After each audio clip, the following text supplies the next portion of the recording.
First of all, I want to say I'm so sorry. It's been like 2 weeks now since the last VPC. As you said at the end of the first one, it was around midterm season after that video that we just posted up. But reading week started for me yesterday. Technically today is the first day because it is Saturday. I have a whole week to basically be a vegetable, but also study at the same time. School's been really hard. But it's all good. It's all good, right? It's a process. Yeah. I mean, here's the thing with the video. Oops, sorry. Right now, by the way, I'm in Toronto. I'm in my brother's place. Here's a quick spin. Okay. And, what was I going to say? Oh, yes. I had the time to finish the rest of the video. I have watched the first half. Probably the day that you uploaded it. Or the day that you told me you uploaded it. And I'm gonna change my music. Sorry. It's a bit lonely here, so I'm playing some music. Right now it's a time for like self-reflection and just being solitary.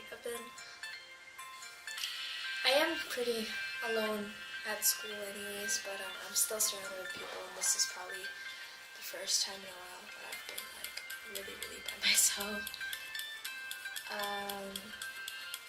Yeah, there's lots of things I want to talk about from the previous video postcard. One, I think I'll just go in order because they all kind of tie into each other right up until the end of that. And first off, too, before I start talking about stuff, I just want to say thanks for being a really good friend. There's not a lot of people like you, Louise, and I say that very genuinely. There's not a lot of people who invest so much emotionally and do things very wholeheartedly and very genuine.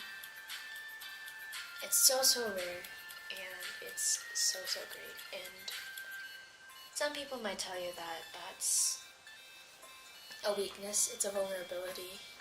It allows people to take advantage of you or not take you as seriously, but on the flip side, the genuine concern and seriousness that you take with people in your life is very admirable. And yeah, I wanted to appreciate you for that. You know, it's everything's good and bad. Sometimes you want to point out more of the good than the bad, because we hear a lot of bad stuff in life. Okay, and so yeah, the VPC. The performance I was telling you about my first year seminar, it went well. So far, the rest of the classes in that class are great. I've really gotten to do a lot of creative things, and made me realize the science and art connection again. My prof said something really interesting where he said that to him, art is all about destroying things. Destroying old social constructs, destroying perspectives, destroying habits, patterns. It's wrecking things down that it allows things to be reformed and becoming new again. And I thought that was really cool. And yeah, so we were talking about movement. I mean, us between the two of us so far. In these VPCs, we've been talking about shifts and changes and movements. And to plug in a little science thing here, things, I mean, on an atomical level, even to the tiniest particle, things move at an equilibrium. There's always a positive and a negative charge or pull or force. there's always two things that aren't alike, and they always fight for each other for dominance, right? Either this side goes over or this side goes over. But the thing is, it never really stays on one side. It always goes back and forth. And that's how things are able to be stable. But the funny thing is, being stable isn't even a permanent thing. It's a temporary state. But that back and forth, that continuous back and forth, which creates this false idea of being stable, allows it to be stable, if that makes sense. Oh my gosh, I feel like I was being a bit redundant, but like, I guess if you think about it, if that kind of system of equilibrium was in a small little thermos, in a little like ball, like a little snow globe, and it's going back and forth, and from the outside we see that it's moving, but it's also not. Like, it's just stationary. But in there, there's so much going on. But like, we acknowledge from the outside that it's able to exist as is, as any image that we see, because it goes back and forth. It's able to exist. That's how I see it.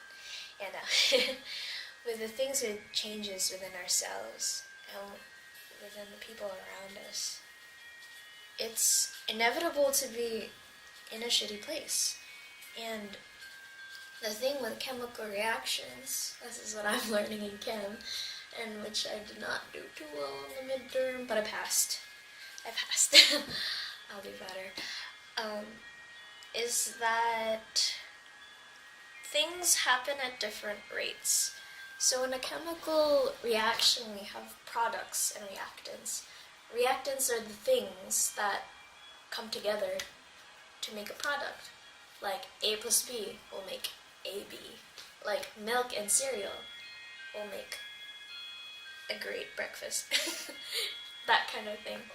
And where was I going with this?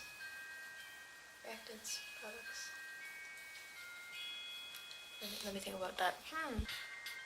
Yes, okay, so I was saying that things go at different rates. They don't really equally go at the same time all the time. In fact, it's almost nearly impossible to have that.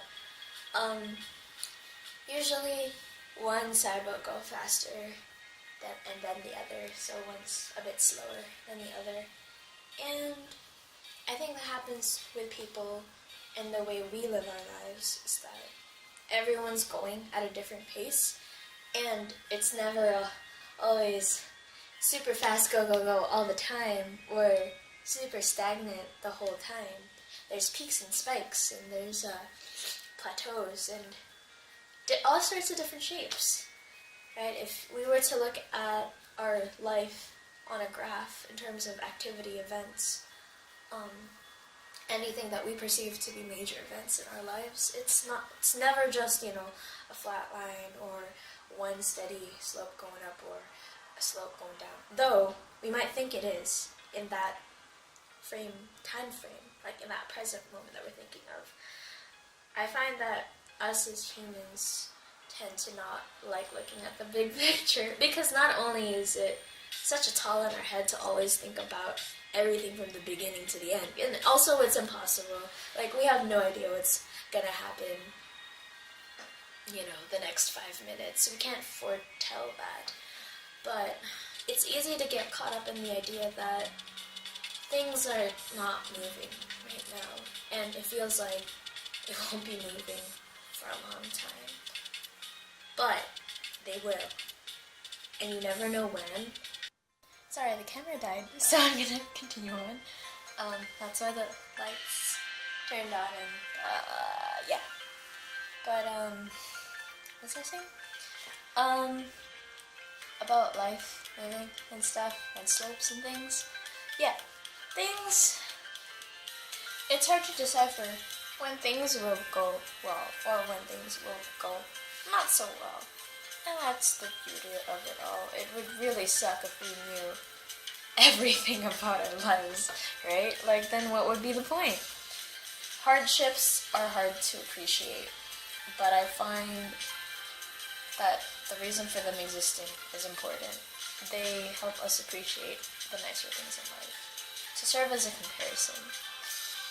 And in the moment of feeling like complete and utter fecal matter, it's hard to say, no, I do deserve this. I think it's a lesson that I need to learn. It's a test that I have to go through.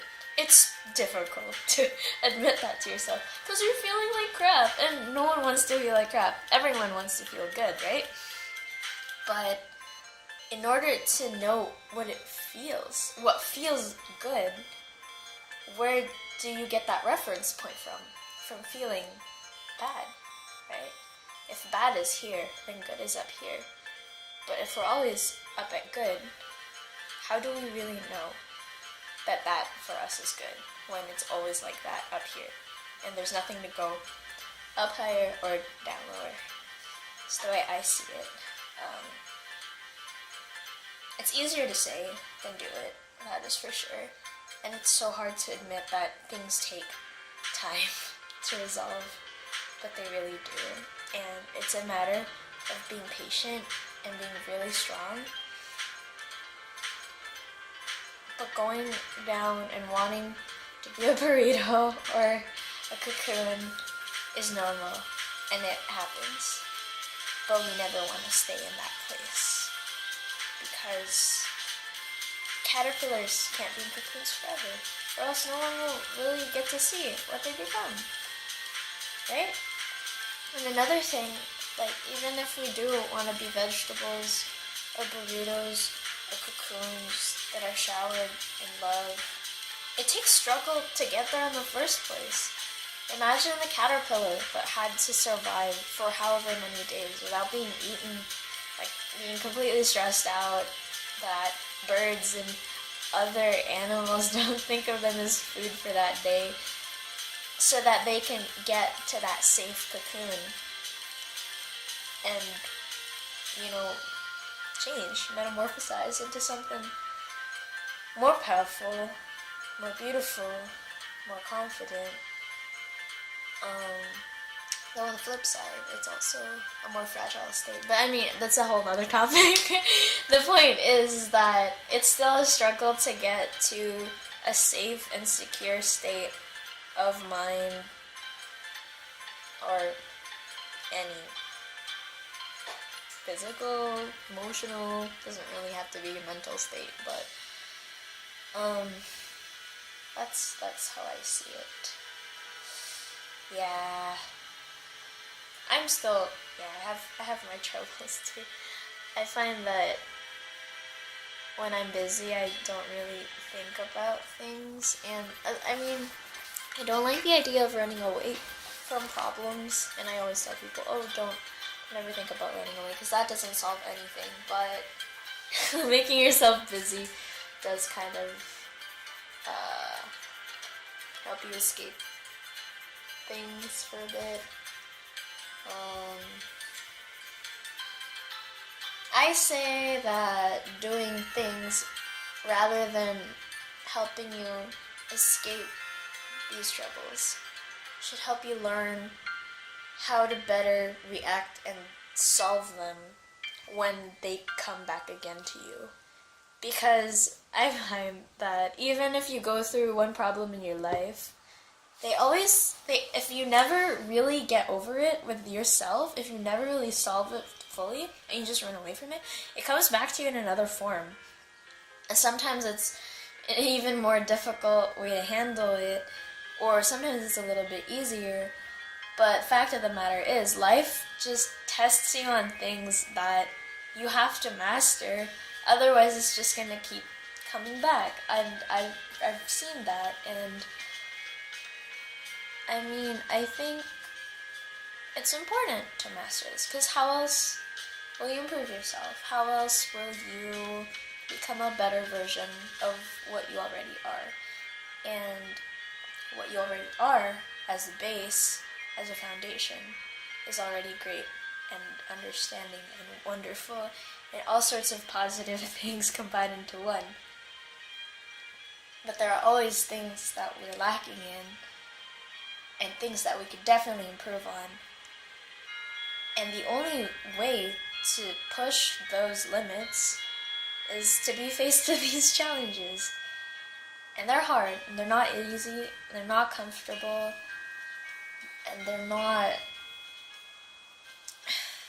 just, like, they make you question why they even exist in the first place, right? Like, oh, why do I have to go through this? Why is it so shit? Why am I getting, like, crappy grades? Why can't I get along with things? Why can't I resolve these relationships with people, etc., etc.?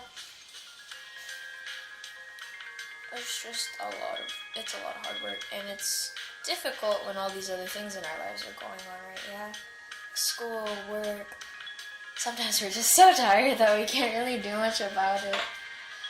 But I say it really helps to take the time to just sit down and, I guess talk yourself through it, write things down. I like that we're doing this project together where we can talk about stuff in general.